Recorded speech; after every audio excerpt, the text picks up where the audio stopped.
तो रोज इस बुलेटिन में खबरों को समझाते हैं आपको। आज मैं आपको बजट समझाऊंगी। वित्त मंत्री निर्मला सीतारमण ने फाइनेंशियल ईयर 2025-26 के लिए केंद्रीय बजट पेश कर दिया है। सभी को बजट का इंतजार रहता है, तो आज हम लोग जानेंगे कि इस बार के बजट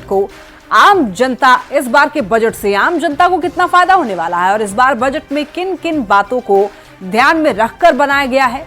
तो कौन हुए खुश, किसे हुई निराशा, आइए आगे हम लोग बात करेंगे। तो देखिए, केंद्रीय वित्त मंत्री निर्मला सीतारमण ने साल 2025-26 के लिए देश का आम बजट लोकसभा में पेश किया।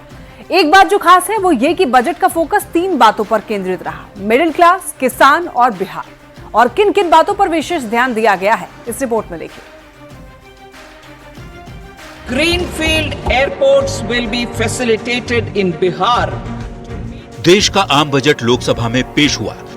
केंद्रीय वित्त मंत्री निर्मला सीतारमण ने देश के बजट में मिडिल क्लास का खास ध्यान रखा तो महंगाई पर रोक लगाने की भी पूरी कोशिश की है। मध्यम वर्ग का ध्यान रखते हुए सरकार ने 12 लाख रुपए तक के सालाना आय को टैक्स फ्री कर दिया है।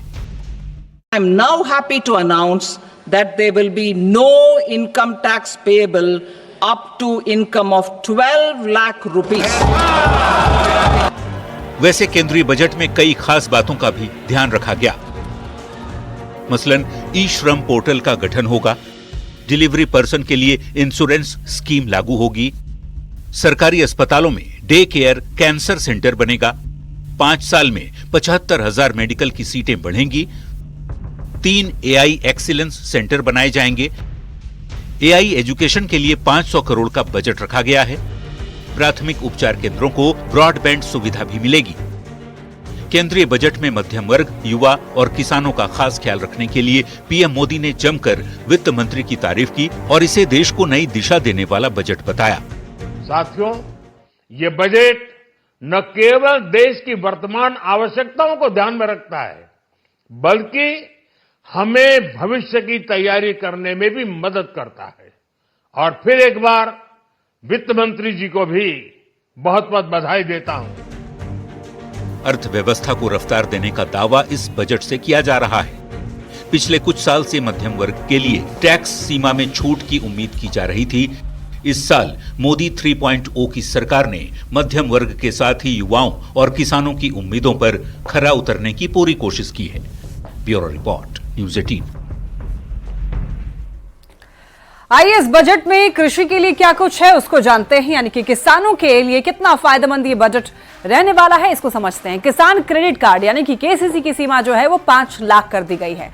अब 3 लाख की जगह किसान 5 लाख तक का लोन ले सकेंगे। वहीं प्रधानमंत्री धन धान्य कृषि योजना की भी घोषणा की गई है, तो किसानों को दलहन की खेती में आत्मनिर्भर बनाना भी लक्ष्य है।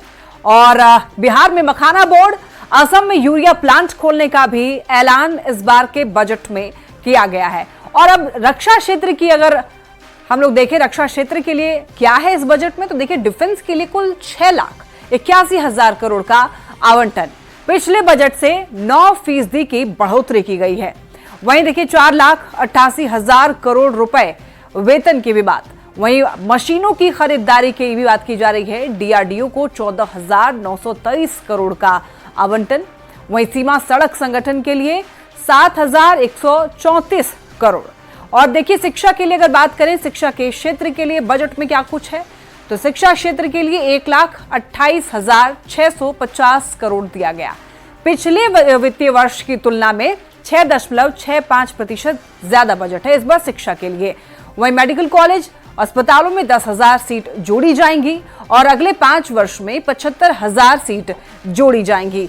सरकारी स्कूलों, प्राथमिक स्वास्थ्य केंद्रों के लिए ब्रॉडबैंड कनेक्टिविटी का भी ऐलान किया गया। और अब जानते हैं कि युवाओं के लिए इस बार के बजट में क्या कुछ है। देखिए, स्किल डेवलपमेंट के लिए युवाओं को प्रशिक्षण देने का ऐलान किया गया। कौशल विकास के लिए 7.5 लाख तक का लोन भी युवाओं को मिलेगा और पहली बार जॉब करने पर प्रोत्साहन राशि की घोषणा की गई है। इंटर्नशिप के दौरान 5,000 प्रति माह का भत्ता भी मिलेगा युवाओं को। उच्च शिक्षा के लिए छात्रों को 10 लाख रुपए का सहयोग भी सरकार की तरफ से दिया जाएगा। इसके बाद MSME के लिए बजट क्या कहता है उसको जानते हैं। देखिए, छोटे उद्योग पर सरकार का खास जोर है और ये दिख भी रहा है बजट में। एमएसएमईज को 10 लाख क्रेडिट कार्ड जारी होगा और स्टार्टअप क्रेडिट गारंटी जो है वो बढ़ाकर के 20 लाख कर दिया गया है। एमएसएमईज के लिए क्रेडिट गारंटी जो है वो बढ़ाकर के 10 लाख कर दी गई है। इसके अलावा देखिए एमएसएमईज एक्सपोर्ट पर खास जोर दिया जाएगा।